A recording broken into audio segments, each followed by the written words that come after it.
to Master's quote for the day. You are not the body, you are not the mind. நாம உடல் அல்ல, நாம் மனமும் அல்ல.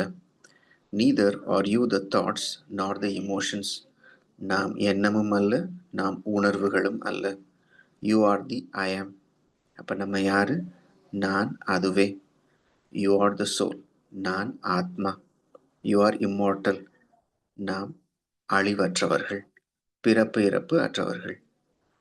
அப்போ நம்மளுடைய உண்மையான தன்மை அப்படின்றது என்னது? நம்ம உடலும் இல்லை, உணர்வுகளும் இல்லை, எண்ணங்களும் இல்லை. நம்ம யாரு? நம்ம ஆத்மா. நம்ம ஆத்மாவினுடைய வாகனங்கள் கருவிகள் தான் இந்த உடல்கள். எந்தெந்த உடல்கள்?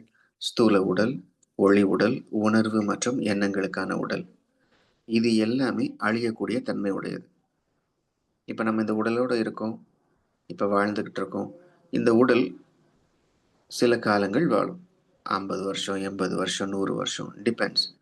ஆனால் ஒரு நாள் இல்லை ஒரு நாள் இந்த உடல் அழிய தான் போகுது. அதே போல நம்மளுடைய உணர்வு மற்றும் எண்ணங்களுக்கான தன்மையும் அழியக்கூடியது. ஆனால் நிரந்தரமானது அப்படின்றது என்னது? ஆத்மா.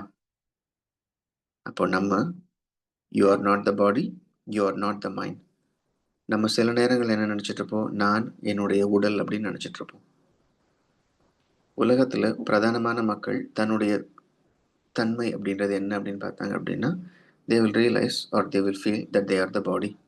தான் தன்னுடைய உடல் அப்படின்னு நினச்சிட்டு இருப்பாங்க.